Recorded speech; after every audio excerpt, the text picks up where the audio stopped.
Hi friends எல்லாம் எப்படி இருக்கீங்க? ஸோ நேற்று நம்மளால வீடியோ போட முடியல, கொஞ்சம் ஒர்க் பிஸி, ஓகேவா?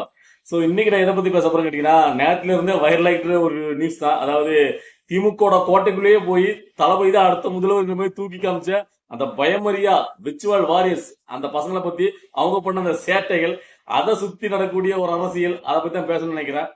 அதாவது இதை பார்த்த உடனே அந்த வீடியோ பார்த்தா எனக்கு என்ன தோணுச்சு அப்படின்னு கேட்டீங்கன்னா, தூணிலும் இருப்பான் துரும்பில் இருப்பான் அவன் யார், அவன் தான் தளபதி விஜயோடைய அந்த விர்ச்சுவல் வாரியர்ஸ் அப்படின்னு சொல்லணும்னு தோணுச்சு. அந்த அளவுக்கு அந்த பசங்க ஒரு பயமறியா, அதாவது வந்து இள ரத்தம்ல அப்படித்தானே இருக்கும். ஆக்சுவலா இதை பார்க்கும்போது நமக்கு சந்தோஷமா தான் இருக்கு. அங்க போய் அதாவது திமுக கோட்டைகளே போய் திமுக எப்படிப்பட்ட குரூப் ஊர்வலத்துக்கு தெரியும். சோ அப்படி இருக்கும்போது அங்கேயே போயிட்டு இவங்க தமிழக முதலமைச்சர் ஸ்டாலினோட பங்கேற்கக்கூடிய ஒரு நிகழ்ச்சியில அங்க முன்வரிக்கையில் இருக்கக்கூடிய மாணவர்கள் தளபதி விஜயோடைய அந்த கட்சிக்குள்ள வந்து அந்த போட்டோ வந்து காட்டுறதுங்கிறது ஒரு சர்ச்சையான விஷயம் தான்.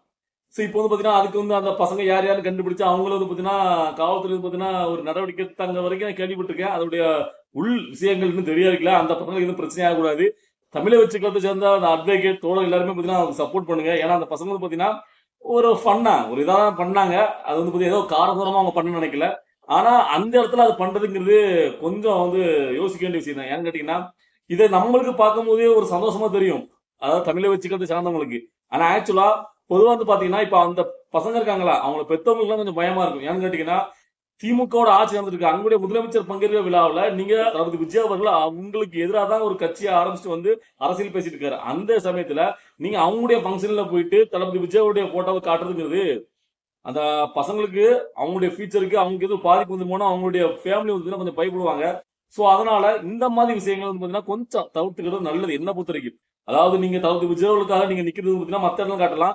இது அவங்களுடைய ஃபங்க்ஷன், திமுக சார்ந்த ஃபங்க்ஷனை நீங்க படிப்போம். நான் என்ன சொல்றேன், இதுக்காக நான் சொல்றேன் இதை கொஞ்சம் தவிருங்க அப்படின்னா, இப்போ அந்த இடத்துல திமுகவை சேர்ந்த கொஞ்சம் ஆட்கள் கொஞ்சம் வேற மாதிரி உள்ள ஆட்கள் இருந்தாங்கன்னு வச்சுருங்களேன். இப்ப அந்த பசங்க அங்க இருக்கிறதுக்கு ஏதாவது அவங்களுக்கு ஒரு பாதிப்பு ஏற்படுமா ஏற்படாதா? சோ உங்களுடைய சேஃப்டி முக்கியம். அதாவது தளபதி விஜய் அவர்கள் 2026 முதலமைச்சர் ஆகணும், அவர் ஆட்சி எல்லாமே ஓகே. அதுக்கு உங்களுடைய ஆதரவை எப்பவுமே காட்டுங்க. ஆனா உங்களுடைய சேஃப்டி உங்களுடைய இதை கொஞ்சம் பாத்துக்கிடுங்க. அதான் சொல்லணும்னு நினைக்கிறேன். ஏன்னா நான் சொல்றது வர்றது என்னங்கிறது உங்களுக்கு புரியும். அதாவது நீங்க வந்து ஆஃப்லைன்ல எப்படி நடந்துக்கணும்னு ஒரு வரமுறை இருக்கு. சோ இந்த நேரத்துல நான் இன்னொன்னு விஷயம் என்ன சொல்லுங்க கேட்டீங்கன்னா, எல்லாருமே உங்களை கட்சி ரீதியா இணைச்சிக்கிடுங்க. அதாவது பாத்தீங்கன்னா நீங்க இந்த ரசிகர்களா தளபதி விஜயோடைய ரசிகர்களா மட்டும் இருக்காதுங்க. நீங்க ஒரு கட்சி ரீதியா டிவிக்கு ஜாயின் பண்ணி உறுப்பினர் எல்லாருமே வச்சுக்கிடுங்க. எல்லாருமே ஒற்றுமையா இருங்க. அதாவது நீங்க எந்த தொகுதியில இருந்தாலும் சரி, நீங்க எங்க இருக்கீங்களோ அங்க உள்ள பகுதியில உள்ள அந்த டிவிக்கு எல்லாம் உறுப்பினரா அங்க உள்ள எல்லாம் டச்சோட இருங்க. உங்களுக்கு ஏதாவது ஒரு நாளைக்கு ஒரு பிரச்சனை அப்படின்னா அங்குள்ள அட்வொகேட், அங்க உள்ள அந்த மாவட்ட செயலாளர், அவங்க உள்ள வந்து பாத்தீங்கன்னா ஒன்றிய செயலாளர், அங்க உள்ள நகராட்சி, இப்படி இவங்க எல்லாம் பாத்தீங்கன்னா ஒரு குழுவா இருந்தீங்க அப்படின்னா உங்களுக்கு அது பலமா இருக்கும். சோ இல்லாம நான் தளபதி விஜயோட ரசிகனா மட்டும் இருக்கேன் அப்படின்னு சொல்லிட்டு நீங்க ஏதாவது பண்ண போய் நாளைக்கு உங்களுக்கே வந்து பாத்தீங்கன்னா பேக் ஃபயர் ஆயிடக்கூடாது. சோ நீங்க ஒற்றுமையா இருக்கணும்னு நான் சொல்ல வரேன். அதாவது நீங்க இப்பெல்லாம் பாத்தீங்கன்னா நேத்து கூட நம்மகிட்ட ஒரு நண்பர் வந்து பாத்தீங்கன்னா, அதாவது என்னுடைய முதல் ரசிகர்னே சொல்லலாம், டிவிக்கில இருந்து நரேஷ் அப்படிங்கிற ஒரு நண்பர் பாத்தீங்கன்னா நம்முடைய ட்விட்டர் பேசுறது நம்மகிட்ட பேசினாரு. பேசிட்டு அண்ணா அவங்க நான் நேரில் பார்க்கணும் பேசணும் ரொம்ப, அதாவது டிவிக்கில அவர் எவ்வளவுக்குள்ள வந்து பாத்தீங்கன்னா ஒரு அர்ப்பணிப்போட ஒரு வாலண்டியர்ஸா இருக்காங்கன்னு எனக்கு அவர் பேசுறதுன்னு தெரிஞ்சு. அந்த அளவுக்குள்ள விர்ச்சுவல் வாரியர்ஸா அவ்வளவுக்குள்ள வாலண்டியர் இருக்காரு. இப்பெல்லாம் பாத்தீங்கன்னா அவரு நைட்டு 10 மணிக்கு காலையில, அதாவது ஃபுல் அண்ட் டே பாத்தீங்கன்னா அந்த விர்ச்சுவல் வாரியர்ஸ் ரொம்ப தளபதி விஜய் அவர்களுக்கு எப்படி அவர் ஜெயிக்க வைக்கணும், அவர் கட்சி எப்படி பலப்படுத்தணும் அப்படின்ட்டு அதுக்கு ரொம்ப சப்போர்ட்டா அந்த குழுவா, அதாவது பாத்தீங்கன்னா ட்விட்டர் ஸ்பேஸ்ல வந்து பாத்தீங்கன்னா பேசிட்டே இருக்காங்க. உள்ளுக்குள்ள ஒருத்தவங்களுடைய கருத்தை தெரிவிக்கிறாங்க. அதுக்கு இன்னொருத்தவங்க ஆமா இது சரி தவறுன்னு அவங்களே ஒரு குழுவா ஒரு எப்படி ஒரு வெறியாவே இருக்காங்க அவரை வந்து ஜெயிக்க வைக்கிறதுல.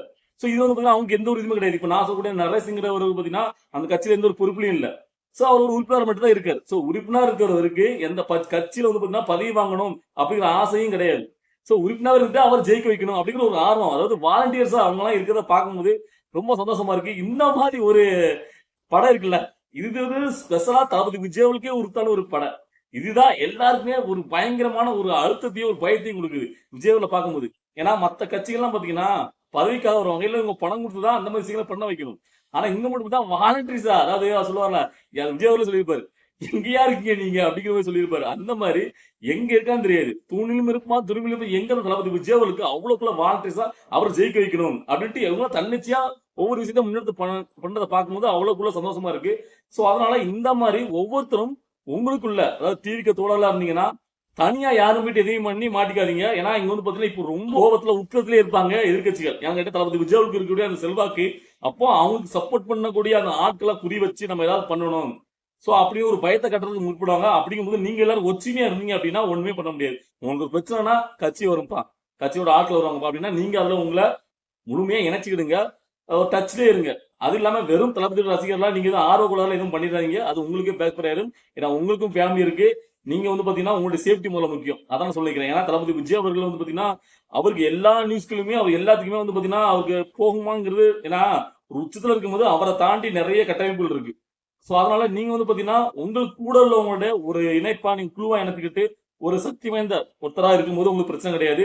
சோ அது இல்லாம எப்பவுமே நாம பாத்தீங்கன்னா ஒருத்தரை எதிர்த்து அரசியல் பண்றாங்க அப்படிங்கும்போது அவங்களுடைய அந்த விழால ஃபங்க்ஷன்ல போயிட்டு அங்க போய் காட்டுறதுங்கிறது ரொம்ப தவறான விஷயம். ஏன்னு கேட்டீங்கன்னா இதுக்கு முன்னாடி நீங்க பாத்தீங்கன்னா இப்போ சில இடங்களை நம்ம பார்த்தோம். இந்த அஜித் குமாரோட படம் ரிலீஸ் ஆகும்போது அங்க போயிட்டு தமிழை வச்சு காத்தக்கூடிய காமிச்சு ஒருத்தர் போய் காமிச்சு அங்க அவங்களுடைய ரசிகர்கள் அவரை தாக்கி அது ஒரு விஷயமா போயிட்டு இருந்துச்சு. சோ அந்த மாதிரி விஷயங்களை பண்ணக்கூடாது. அதாவது இன்னொருத்தவங்களுடைய ஃபங்க்ஷன் போது அது அவங்களுடைய ஃபங்க்ஷன். சோ அதுல போயிட்டு நம்ம போய் காட்டணும் இல்லையா? ஆனா அந்த தோழர்கள் பாத்தீங்கன்னா ஒரு ஃபன் காண்டி காட்டிட்டாங்க. சோ ஆனா இது பாத்தீங்கன்னா அவங்களுக்கு ஒரு பேக் ஃபயர் ஆயிடக்கூடாதா? அதாவது நான் நிறைய கேள்விப்பட்டு இருக்கேன். அதாவது இப்போ பாத்தீங்கன்னா ரொம்ப ஒரு உக்கத்துல இருக்காங்க. அதாவது தளபதி விஜய் அவர்கள் யாரை எதிர்த்து இங்க பாத்தீங்கன்னா அரசியல் பண்றாரோ அந்த கட்சி பாத்தீங்கன்னா தளபதி விஜய் அவர்கள் இருக்கக்கூடிய அந்த பெரிய செல்வாக்கே அந்த இளைஞர் படை தான். சோ ரொம்ப சப்போர்ட் பண்ணக்கூடிய அவங்களெல்லாம் பார்த்து ஏதாவது ஒரு இதுல சிக்க வைக்கணும் அப்படின்னு தான் முயற்சி பண்ற மாதிரி ஒரு நியூஸ் கேள்விப்படுறேன். அதனாலதான் திரும்ப திரும்ப வலியுறுத்துறேன். அது மட்டும் இல்லாம இப்ப இந்த வீடியோ இருக்குல்ல, இந்த பசங்க கொடியை காமிச்சாங்கல்ல அந்த கை அந்த கட்சிப்புல, சோ அந்த வீடியோக்குள்ளேயே ஒருத்தர் கமெண்ட் போட்டுருக்காரு. அது எந்த அளவுக்கு உண்மைங்கிறது நமக்கு தெரியல. அதுல என்ன சொல்லிருக்காருன்னா, ஆனா நான் என்னுடைய அபிஷேக் சேனல்ல தளபதி விஜய் அவருக்கு பிறந்தநாளுக்கு ஒரு வாழ்த்து தான் சொன்னேன், ஒரு போஸ்ட் பதிவு பண்ணேன். அதுக்கே எங்க ஊர்ல உள்ள போலீஸ் பாத்தீங்கன்னா என்ன காவல்துறை எனக்கு கூப்பிட்டு அவங்களுடைய எஸ்ஐ என்ன வான் பண்றாரு, இனிமே அப்படி பண்ணணும் சேனல் க்ளோஸ் பண்ணிடுவேன், உன் மேல பொய் கேஸ் கூட அப்படிலாம் மிரட்டுறாரு. அதுக்கப்புறம் நான் போய் எங்களுடைய மாவட்ட செயலாளர்கிட்ட சொல்லி அவர் அட்வொகேட் அனுப்புறேன்னு சொல்லி எனக்கு சப்போர்ட் பண்ணாங்க அப்படின்னு சொல்லி ஒரு பதிவு போட்டிருக்காரு. சோ இது எந்த அளவுக்கு உண்மை, எந்த ஊருக்கு நம்மளுக்கு தெரியல. சோ இது நான் படிச்சேன். ஆனா இது மட்டும் காரணம் கிடையாது.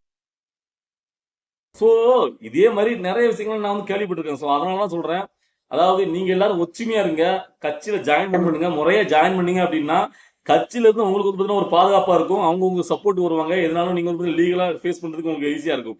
ஏன்னா சப்போஸ் நீங்க எதாவது பிரச்சனை அப்படின்னா உங்களுக்கு அது துணை நிற்கும் டிவி கட்சி அப்படிங்கறதுனால நான் அதை சொல்றேன்.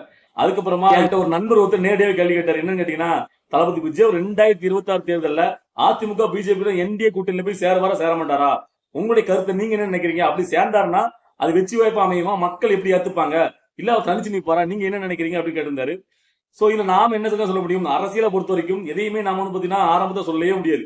எப்ப வேணா என்ன வேணா அதிரடியான மாற்றங்கள் நிகழும். அதான் அரசியல். இன்னைக்கு எதிரியா இருக்கிற நாளைக்கு பாத்தீங்கன்னா நண்பனாகலாம், இன்னைக்கு நண்பனா இருக்கிற நாளைக்கு எதிரி ஆகலாம். இது காலங்காலமா சொல்லக்கூடிய ஒரு பழமொழி. சோ அதை பொறுத்த ஆனா ஒன்னே ஒண்ணு மட்டும் என்னால 100% சொல்ல முடியும், தளபதி விஜய் அவர்கள் தனிச்சு மட்டும் நிக்கவே மாட்டாரு. கண்டிப்பான முறையில கூட்டணி கட்சியோட தான் நிப்பாரு. ஏன்னு கேட்டீங்கன்னா அவர் முதல் அந்த மேடையில மாற்றி சொல்லிட்டாரு, நம்மளை நம்பி இந்த வர்றவங்களுக்கு ஆட்சி அதிகாரத்துல பங்கு கொடுப்போம் அப்படின்னு சொல்லிட்டாரு. ஏன்னா அவருக்கு நல்லாவே கள நிலவரம் தெரியும். இவ்வளவு ஆண்டுகளா அரசியல பார்த்து வந்த மனுஷனுக்கு. ஏன்னா கேப்டன் விஜயகாந்த் அவர்ல கட்சி ஆரம்பிச்சு வரும்போது தன்னிச்சையா நின்று ரிசீவ் தொகுதியில் அவர் மட்டும் ஜெயிச்சாரு, மத்தியானம் ஜெயிக்க முடியல. அதுக்கப்புறம் அதிமுக கூட்டணி வச்சுதான் எதிர்கட்சி தலைவர் வந்து போனாரு. இதெல்லாம் பார்த்து வந்திருக்க தளபதி விஜய் அவருக்கு கள நிலவரம் நல்லாவே தெரியும். சோ அதனால தனிச்சு நின்று சும்மா ஒரு ஓட்ட போயிச்சு மறுபடியும் திமுக வருது காரணம் அமைய மாட்டாரு கூட்டணி கட்சியோட. ஆனா அது பாத்தீங்கன்னா யார் கூட அப்படிங்கிறது தான் ட்விஸ்ட். ஏன்னா இப்போ அவங்க கட்சிக்காரங்களுக்கே பாத்தீங்கன்னா தெரியாது யாருக்குமே அடுத்த கட்ட நிர்வாகிகள் வரைக்கும் என்ன முடிவு எடுப்பாங்க தலைமை அப்படிங்கிறது அவங்களுக்கு தெரியாது. அவங்க சொல்ற வரைக்கும், அதாவது எங்களுடைய கொள்கை பாஜக கூட எப்பவுமே கூட்டணி கிடையாது அப்படின்னு சொல்லிட்டே வருவாங்க. ஆனா தளபதி விஜய் அவர் லாஸ்ட்ல என்ன ட்விஸ்ட் எடுப்பாருங்கிறது அப்பதான் தெரியும். அதை பொறுத்து நம்ம அதுக்கப்புறம் தளபதி விஜய் அவர் சொன்ன நிலைப்பாட்டில் நின்னாரா இல்லைன்னா மாறிட்டாரா அப்படிங்கறத நம்ம அதை பொறுத்து விமர்சனம் பண்ண முடியும். இப்போதைக்கு தளபதி விஜய் அவர்கள் என்னதான் அந்த தளபதி விஜய் மேல உள்ள பாசத்துல போது என்ன சொல்லுவாங்க கேட்டீங்கன்னா, அவர் யாருமே கூட்டணி கூடாது, அவங்க தனியா நிற்கும் சொல்லுவாங்க. ஆனா அப்பெல்லாம் நீங்க நினைக்க கூடாது. அதாவது தனியா நின்று திமுக வர்றதுக்கு காரணமா தளபதி விஜய் அமைய மாட்டாரு. ஏன்னா அவருக்கு நல்லாவே கள நிலவரம் தெரியும். அவரு சார்ந்து நிற்கக்கூடிய அந்த அரசியல் வியூக அமைப்பாளர் அவங்களுக்கு நல்லாவே தெரியும்.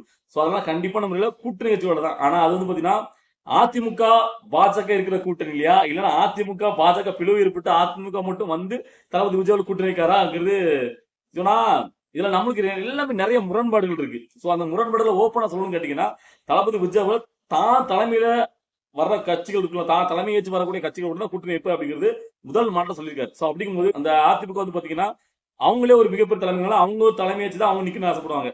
அப்படிங்கும்போது தளபதி விஜயோடைய தலைமையை எப்படி ஏத்துப்பாங்கிறது ஒரு இதா இருக்கு. சோ இதுல வர பிஜேபி வேற இருக்கு. பிஜேபி கொள்கை எதிரி வேற சொல்லியிருக்கோம். சோ அதனால அவங்களுடைய கூட்டணிக்கு ஒரு முரண்பாடு இருக்கு. சோ இதெல்லாம் எப்படி யோசிச்சு இதெல்லாம் ஒருவேளை மக்கள் நலனுக்காக இங்க இருக்கிற திமுக நம்ம அகற்றணும் அதனால நாங்க வந்து சேர்ந்துருக்கலாம் அப்படிங்கிற ஒரு இது வர்றதுக்கு வாய்ப்பு இருக்கு. சோ ஆனா அது வந்து தளபதி விஜய் அவர்கள் சொன்ன முதல் மாட்டுல சொன்ன அந்த முடிவுல கரெக்டா இருந்தாரா? ஏன்னா அப்படி இல்லாம அதிமுகவை ஜெயிக்க வைக்கிறதுக்கு தளபதி விஜய் அவர்கள் ஒன்றும் அரசியல் கட்சி ஆரம்பிச்சு வரல. சோ இப்படி வந்து ஏகப்பட்ட முரண்பாடுகள் இருக்கு. அவங்களுடைய தோழர்கள் ரசிகர்கள் இதை எப்படி ஏத்துப்பாங்க? மக்கள் மனசுல அவர் முதல்வராகணும் எல்லாருமே ஆசைப்பட்டு இருக்காங்க. சோ அதிமுக தலைமையில எடப்பாடியை முதல்வராக்கிட்டு தளபதி விஜய் அவங்க கட்சியில போறத நிறைய பேர் ஏத்துக்க மாட்டாங்க. சோ ஏகப்பட்ட குளறுபடிகள் ஏகப்பட்ட ட்விஸ்டுகள்லாம் இருக்கு. சோ அரசியல்னாலே அப்படிதான் இருக்கும். அதெல்லாம் சுவாரஸ்யமே இருக்கு.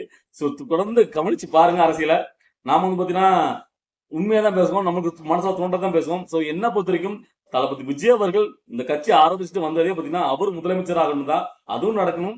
திமுக வச்சணும். இந்த ரெண்டுக்கு எது நல்லதோ அதை அவர் பண்ணணும். அந்த முடிவு அவர் எடுக்கணும் தான் நான் ஆசைப்படுறேன். சோ அதுக்கப்புறம் நிறைய பேர் இன்னொன்னு கேட்டே இருக்கீங்க. அதையும் நான் சொல்லிடுறேன். அதாவது கேட்டீங்கன்னா ஏன் தளபதி விஜய் பத்தி சுவிட்ச் போய் மேற்கொள்றதுல இவ்வளவு கூட லேட் ஆயிட்டே இருக்கு, ஏன் இன்னும் வரல, ஏன் இன்னும் வரலன்னு எல்லாருமே பாத்தீங்கன்னா ஆவலா கேட்டே இருக்கீங்க. அதாவது ஒண்ணு நல்லா புரிஞ்சுக்கணும். சுவிட்ச் போயினா கண்டிப்பான முறையில் தளபதி விஜய் அவர்கள் தமிழகம் முழுவதும் வருவாரு. ஆனா இதுல என்ன ஒரு ட்விஸ்ட், ஏன் வந்து தள்ளி போட்டே இருக்காங்க அப்படின்னா அவங்க ஒன்னும் அதாவது எதுவுமே தெரியாம ஒன்னும் பண்ணல. அதாவது அவங்க வந்து அந்த ஒரு சின்னத்துக்காக வெயிட் பண்ணிட்டு இருக்காங்கிறது என்னுடைய ஒரு கணிப்பு நினைக்கிறேன். ஏன்னா சுவிட்ச் பயனை மேற்கொள்ளும் போது தளபதி விஜய் தங்களுடைய சின்னத்தையும் அதை வந்து காமிச்சிட்டாங்க அப்படின்னா ஈஸியா மக்கள்கிட்ட ரீச் பண்ண வச்சிருவாரு. அந்த வெற்றி வாய்ப்புங்கிறது இன்னும் மேலும் வந்து பாத்தீங்கன்னா கூடுதலா வந்து பாத்தீங்கன்னா அதிகரிக்கும். சோ அதனால கொஞ்சம் வந்து வெயிட் பண்ணிட்டே இருக்காங்கன்னு நினைக்கிறேன். அதாவது பாத்தீங்கன்னா சின்னம் வந்து பாத்தீங்கன்னா என்ன சின்னம் தமிழை வச்சுக்காதுக்கு அப்படிங்கிறது அதிகாரப்பட்டு வச்சுட்டா அவங்க சுவிட்ச் பயனை மேற்கொள்ளும் போது அதுவுமே பாத்தீங்கன்னா ஒரு ஈஸியா எல்லாரும் மக்களையும் கொஞ்சம் செஞ்சிடலாம். அது அவங்க மனசுல உள்ளத்துலயுமே பதிவு வச்சிடலாம்ல. சோ அதுக்காக கூட கொஞ்சம் தள்ளி போட்டுருக்காங்களோ அப்படின்னு நான் யோசிக்கிறேன். வேற கரெக்டா நமக்கு சொல்ல முடியல. சோ ஆனா கண்டிப்பான முறையில சுவிட்ச் பண்ணி மேற்கொள்றாரு. ஓகேவா? சோ அதனால யாரும் வந்து அவர் வெளியே வர மாட்டேங்காரு. என்னப்பா அரசியல் இப்படியே இருக்காரு, இப்படியே போயிட்டு இருக்காரு நினைக்க வேண்டாம். ஏன்னா கட்சி ஆரம்பிச்சு இவ்வளவுக்குள்ள தில்ல காலத்துல இருக்க மனசன் அதுக்கு அடுத்த என்னென்ன பண்ணு தெரியாம வந்துட்டு இருக்காரு. இருங்க, வேற லெவல்ல இருக்கு, மரண வெட்டிங்லாம் இருக்கு. வெயிட் பண்ணுங்க. சோ இன்னைக்கு நம்மளுடைய வீடியோக்களை பார்க்கும்போது உங்களுக்கு என்ன தோணுது அப்படிங்கறத உங்களுடைய கருத்துக்களை கமெண்ட்ல பதிவு பண்ணுங்க. நான் ரிப்ளை பண்ண தயாரா இருக்கேன். பாய்.